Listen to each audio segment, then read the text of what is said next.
Waalaikumsalam. Ayo masuk, silahkan masuk dulu. Ibu, terima kasih. Ayo, silahkan masuk dulu. Duduk di sini ya, silahkan duduk. Apa kabar, Dek dulu? Baik Ibu, Ibu Baik apa ya. kabar? Alhamdulillah baik juga. Barusan gimana perjalanannya, lancar ke sini? Lancar Ibu, Alhamdulillah. Oh gitu, alhamdulillah. Sebelumnya ini ada sedikit camilan ya yang udah disediain emang dari Terima kasih Ibu. Nah, ini juga minumannya. Terima kasih. Diminum dulu, diicip-icip dulu biar nggak terlalu tegang kitanya.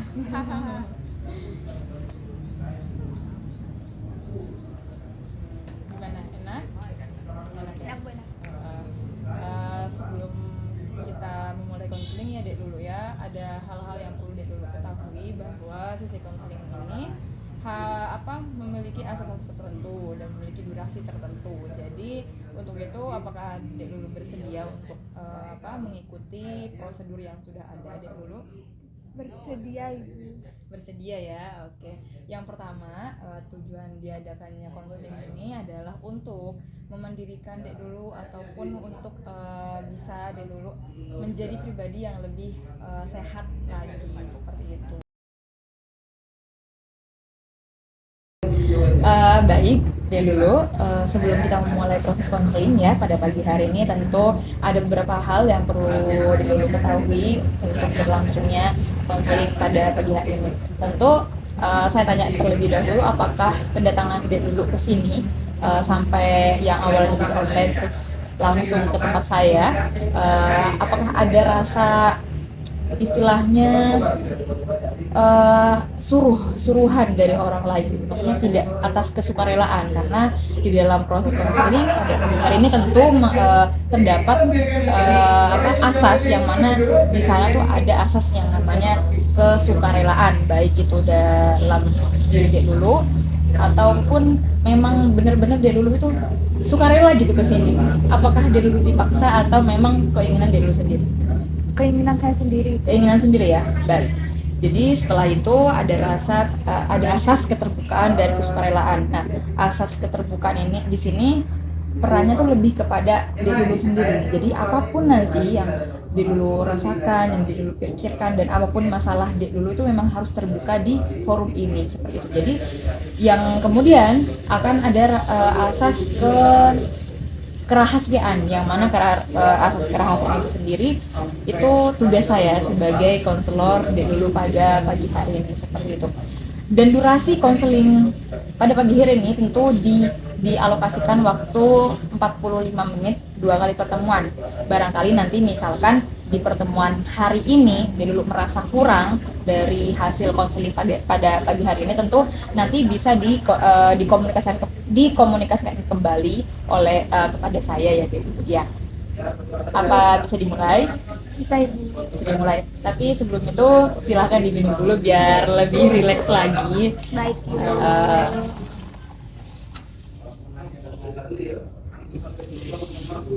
Sudah? Sudah. Yang pertama, kira-kira nak dulu datang ke saya itu memiliki permasalahan apa sih sebenarnya? Memiliki permasalahan yang serius kah atau sedangkah atau ya biasa-biasa aja, cuman karena mungkin Dek dulu itu terlalu overthinking, jadi malah membuat masalah itu yang awalnya kecil menjadi besar. Nah, saya sebagai konselor Dek dulu tentu ingin mengetahui sejelas-jelasnya sejauh mana permasalahan Dek dulu yang sedang Dek dulu alami, seperti itu. Jadi ya dimohon untuk keterbukaan kepada saya, dan saya pun juga akan mengaplikasikan asas kerahasiaan sebagai konselor profesional, seperti itu. Baik. Jadi gini Bu, kan kemarin kita sudah melakukan konseling secara online ya Bu. Ya. Ada beberapa masalah yang sudah saya sampaikan kepada Ibu. Nah, yang sangat mengganggu saya pribadi itu karena sudah ada di tahap saya terkena panic attack Bu. Jadi kayak Panik ya? iya, Panik jadi attack. jadi ada rasa kalau ada ketrigger sesuatu, entah itu dari Instagram atau ada satu kejadian yang men-trigger saya, itu biasanya saya langsung mengalami panik dengan dada saya tuh bisa sesak terlebih dahulu, terus langsung keringat dingin, tangan gemetar, terus nanti kadang bisa nangis juga. Bisa Pada nangis waktu juga. itu juga ya. Itu karena dari dulu melihat fenomena di video ataupun TikTok seperti itu. Salah satunya karena Salah satunya seperti ya. jadi kayak bukan Dek Lulu yang mengalami, cuman karena kayak melihat jadi kayak membuat suasananya tuh kayak Dek Lulu tuh ada di situ gitu ya. Apakah benar? Ya benar ini Eh, seperti itu. seperti itu. Eh, kalau boleh tahu nih Dek Lulu, sebelum Dek Lulu mengalami permasalahan seperti itu, apakah di masa kecil Dek Lulu ataupun pernah mengalami hal-hal yang memang ada sangkut pautnya dengan permasalahan yang sedang dialami ataupun yang dirasakan pada saat ini, terutamanya ketika Dek Lulu itu melihat kejadian, walaupun itu bukan kejadian di hidup Dek dulu, tapi di fenomena-fenomena yang dialami oleh orang lain. Apakah ada akibat sebabnya Dek dulu tuh seperti itu? Apakah memang ada kejadian peristiwa yang kurang menyenangkan di di masa lalu atau bagaimana? Jadi ini Bu, saya Ya. mengalami panic attack itu sudah sekitar 1 tahun lamanya. Sudah 1 tahun. Iya, sudah 1 tahun. Saya rasa itu waktu itu kejadiannya pertama kali itu karena saya dibentak sama seseorang. Waktu itu saya itu sedang ada di jalan sama teman saya, terus tiba-tiba ada di seberang sana itu ada orang yang sedang dibentak. Nah itu membuat gitu. saya tiba-tiba Iya. itu langsung sesak, terus keluar keringat dingin, dan tiba-tiba tangan saya tremor seperti itu. Itu pertama kali kejadian saya mengalami panic attack. Terus setelah itu kemudian ketika saya mendengar ada suara keras dan sebagainya, itu saya langsung mengalami panic attack seperti itu. Atau ada kejadian atau ada sesuatu yang membuat saya sakit atau sesuatu yang membuat saya sedih, nah itu saya langsung mengalami panic attack seperti itu. Nah kalau untuk kejadian di masa lalu mungkin bisa entah ini penyebabnya atau tidak, Iya. tapi saya dulu waktu di bangku SMA itu Iya. sempat mengalami bullying. Oh Terus gitu. iya Bu, terus ada beberapa kali saya di sekolah itu tidak dianggap, sehingga saya merasa saya takut untuk ditinggalkan seperti itu. Ada rasa untuk takut ditinggalkan seperti itu. Jadi permasalahan awalnya itu adalah ketika Lulu itu berada di bangku sekolah ya, Iya. tepatnya di bangku SMA. Nah, terkait tentang korban bullying ya. Iya. Terus ketika beranjak dewasa, Lulu dihadapkan dengan kejadian yang membuat trauma masa lalu itu terbayang-bayang lagi. Iya. Namun barangkali memang konfliknya berbeda, cuman hal itu membuat Lulu menjadi merasa takut, cemas begitu. Iya, betul. Ya, seperti itu. Namun apakah di dalam latar belakang keluarga Lulu pernah mengalami hal yang demikian juga atau bagaimana? Apakah memang hanya di luar eksternal saja? Tidak dalam faktor internalnya. Kalau secara keluarga, kebetulan orang tua saya termasuk orang tua yang sedikit kasar, jadi kayak bentak membentak itu sudah terbiasa terjadi di keluarga saya. Oh iya, seperti itu ya. Tapi Oh seperti itu. Namun sebelumnya apakah sudah pernah pergi ke konseling atau memang baru kali ini sampean dulu pergi ke konseling? baru kali ini Bu. Baru kali ini. Oh iya baik. Jadi eh, bisa saya tarik benang merahnya ya, bahwa kepanikan yang dialami Nak Lulu itu lebih kepada trauma masa lalu menurut saya. Trauma masa lalu di mana barangkali nih keinginan Nak Lulu pada waktu kecil misalkan ada hal-hal, ada keinginan-keinginan yang Nak Lulu sampaikan kepada orang tua, namun orang tua malah menolaknya dengan mentah-mentah seperti itu. Dan ketika Nak Lulu beranjak SMA, ketika mungkin di bangku sekolah Nak Lulu merasa tidak dianggap, tidak dihargai, itu kan juga berkesinambungan dengan penolakan yang terjadi saat Nak Lulu itu saat kecil gitu, ya enggak sih? Ya, betul.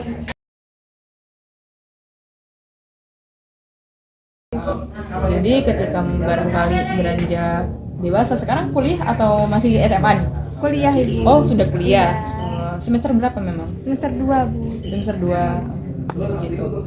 Jadi ya sekarang apakah orang tuanya masih seperti itu?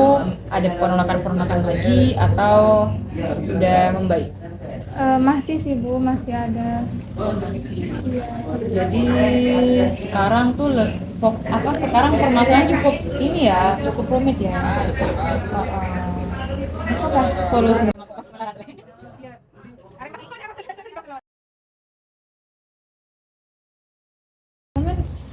Gitu di MO. Tapi itu ada sangkut pautnya nggak sih sama mencari kok beda sih, karena waktu kan kayak misalkan sampean punya pernah ditolak, kayak misalkan kesukaannya apa terus nggak Diperparah sih dihargai sebenarnya. gitu, nggak dihargai sama orang tua kan. Ketika kita dulu SMA apalagi sudah dibully, terus nggak dianggap kan, kayak nggak dihargai gitu loh, sama aja ada masalah keterusan gitu loh yang jadi pendukung sampai sekarang kayak cemas gitu. Iya kan, bener nggak sih?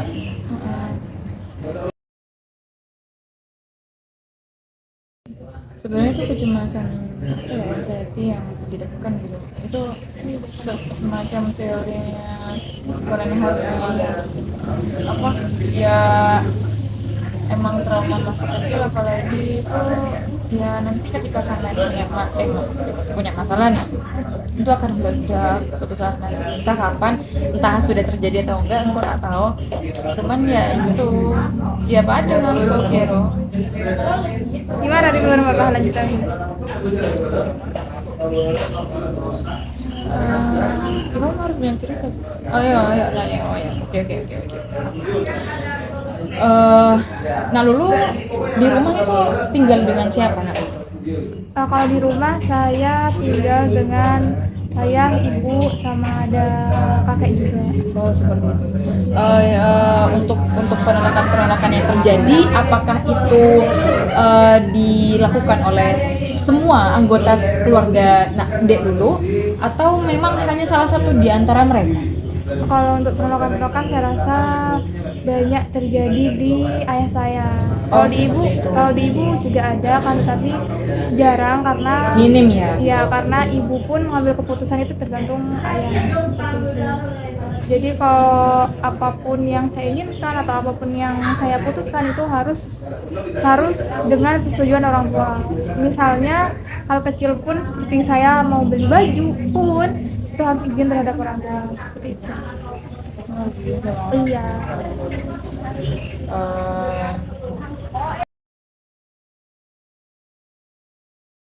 Jadi saran saya untuk Nak Lulu ya,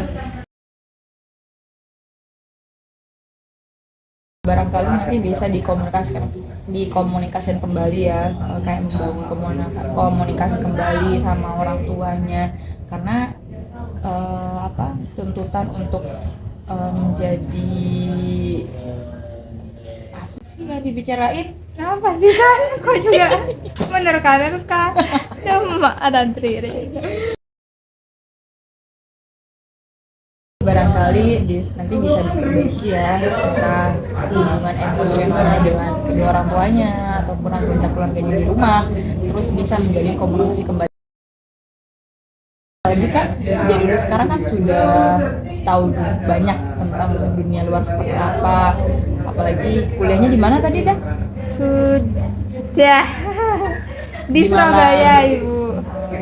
Di sini aja di Surabaya Ibu. Oh, di Surabaya. Nah, jadi kan pastinya di Surabaya itu kan banyak orang-orang yang berbeda.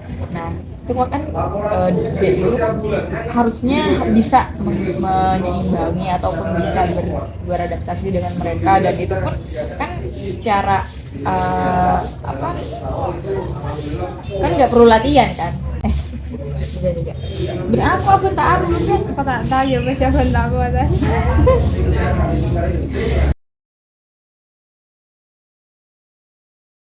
Nah, jadi barangkali nanti bisa dikomunikasikan kembali ya dengan orang tuanya, membangun komunikasi kembali, membangun emosi kembali. Apakah memang orang tuanya yang tidak paham dengan dia dulu, ataupun dia dulu yang kurang komunikasi dengan orang tua. Jadinya ketika dia dulu itu mempunyai permintaan keinginan dan terus ditolak, mungkin barangkali komunikasinya dia dulu yang kurang ke mereka, sehingga mereka tidak paham apa yang menjadi kemauan dia dulu, seperti itu. Mungkin yaitu bisa dikomunikasikan kembali. Terus sejauh ini komunikasinya dengan orang tua baik atau bagaimana? Kadang baik, kadang enggak juga sih Bu. Problemnya bentar. Oh, iya. Oke. Kalau untuk komunikasi dengan orang tua itu ya kadang baik Bu, kadang enggak. Soalnya kan saya di Surabaya ya Bu, jadi beberapa kali tuh mungkin tiap hari itu orang tua pasti nelpon saya. Kan tetapi kan apa namanya yang kualitas bicaranya atau kualitas ngobrolnya itu menurut saya sangat buruk, karena meskipun kita tiap hari teleponan itu hanya menanyakan sudah makan atau belum, sudah sholat atau belum, hanya pertanyaan-pertanyaan basic yang menurut saya itu ya tidak usah ditanyakan lagi, apalagi kan saya sudah dewasa gitu loh. Jadi kan menurut saya ya nggak ada, jadi kayak sesi cerita saya ke orang tua, sesi saya curhat ke orang tua itu nggak ada, karena itu saya nanti takutnya kalau saya bercerita atau saya mau mengumumkan pendapat, saya sharing pengalaman saya yang ada di kuliah dan lain sebagainya, itu akan banyak komentar dari orang tua saya dan menyalahkan saya seperti itu. Nah, itu yang salah gitu kan. Tadi juga ibu kan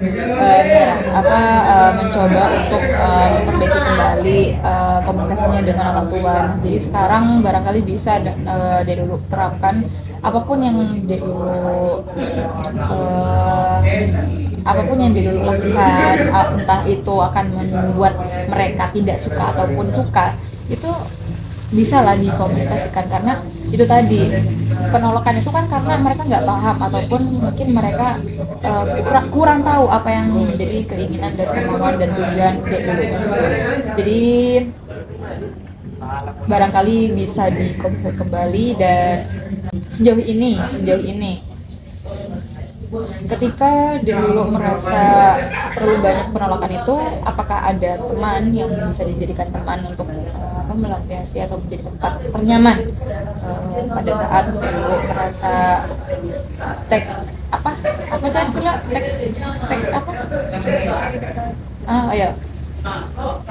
merasakan panic attack itu? Apakah ada teman yang bisa diajak bicara? Ada sih Bu, teman saya yang kuliah di Surabaya juga, jadi setiap saya panic attack saya pasti mengabarin dia, meskipun hanya sekedar ditemani video call atau diajak ngobrol. Seperti itu. Temannya hanya dia saja yang dipercaya? Ya. Hanya dia saja. Selain meluapkan rasa panik attack itu pada teman, selain itu apa yang dilakukan? Udah sih Bu, itu saja. Jadi